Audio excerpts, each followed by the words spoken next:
we're in a global world now. The reach is everywhere. Influence is everywhere. The more that this picks up, the more that it will be seen. Because dance is it's an art form that everyone can do. Everyone participates in. Whether you can dance or like dance or not, I don't think I've met a single person in the world that does not like music. You might not like a genre or a style or the sound, but everyone loves music, and music creates the movement. And the more that we get into this, a very interconnected world, the more that dance is going to come up. We've already seen just in the last decade of what has happened. Yeah. I mean, movement lifestyle is a thing now. Debbie Reynolds is not. Yeah. Like, Debbie Reynolds is a flat piece of ground right now, and it's heartbreaking, but it's gone. And that was an establishment, at least since, 70s? Yeah. Like, Debbie Reynolds is huge. Yeah. The studio it was the place that Michael Jackson rehearsed Thriller at. Like, that studio was there until like 2 years ago. Yeah. And so that's now gone. And we've seen now with Movement Lifestyle, Creative Minds Dance Academy, Farside with Studio V. Oh, yeah, like Studio V. all of these things have kind of come up through the YouTube generation, because now people have been able to have a stronger reach and influence and be able to bring that crowd and bring the crowd enough to make a business. And that's the big thing that for a lot of people I don't think they're aware of. Like, oh, it's a fad, it's a trend, it's only gonna last so long. I'm like, people have created businesses and careers in a completely new way now. Yeah. Like, it's switched the whole platform. You used to have to be a person that went into the industry. You have to follow this very narrow path of what you could do, and then you can become a studio owner, do a convention, and that was kind of it. Yeah. Now, like, people like develop their own brands, and then they become something else. Like, people have full-on careers without ever having to do the dance jobs. Yeah, or without ever going to these auditions. Backup dancing. Oh yeah, audition after audition after like audition. some of these are just getting hired to do choreography for their work and their art, and that's the new wave now. Is that people are being respected for their art and choreography, not necessarily having to follow the same narrow path. I remember when I started watching this with Gigi and June and Puspos and Sean, I was like, these guys are always out traveling. They're always teaching. And it's become, because of what we have now with YouTube and the social media reach, it's really allowed for people to see that there's enough here that we can build something and it can grow. Yeah.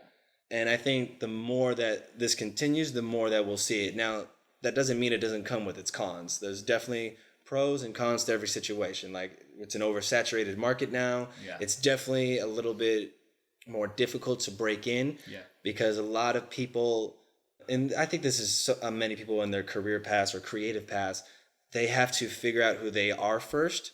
Because when you're learning, you're kind of learning and taking things from everybody else, and you don't necessarily have your own style yet.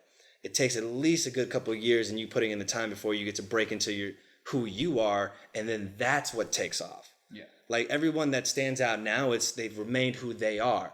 Paris Global has a career without ever having to be in LA. That was never the case. You could never, prior to 2006, it was never the case. I remember seeing them at HHI.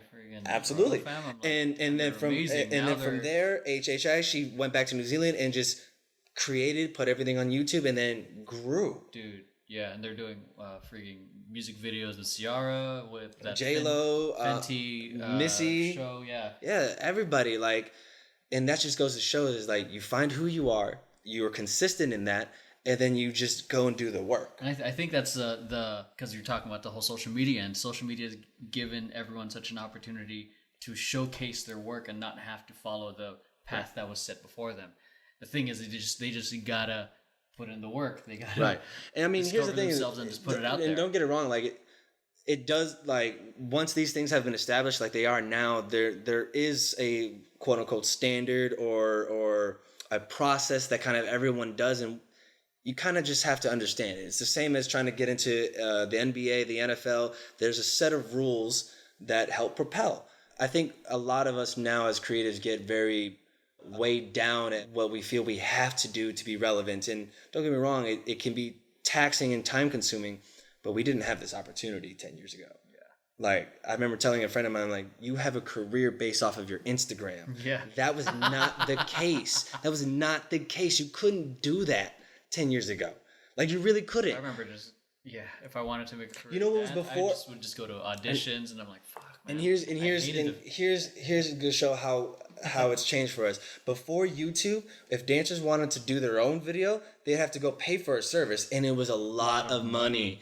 And mind you, it's not like how it is now where you can kind of freelance the different positions and have different people do things and then upload them for free. That site that you used to do it, you had to pay for the site. It was expensive. It was like one package. Oh, actually building the site from scratch? No, it was, I forget what it was.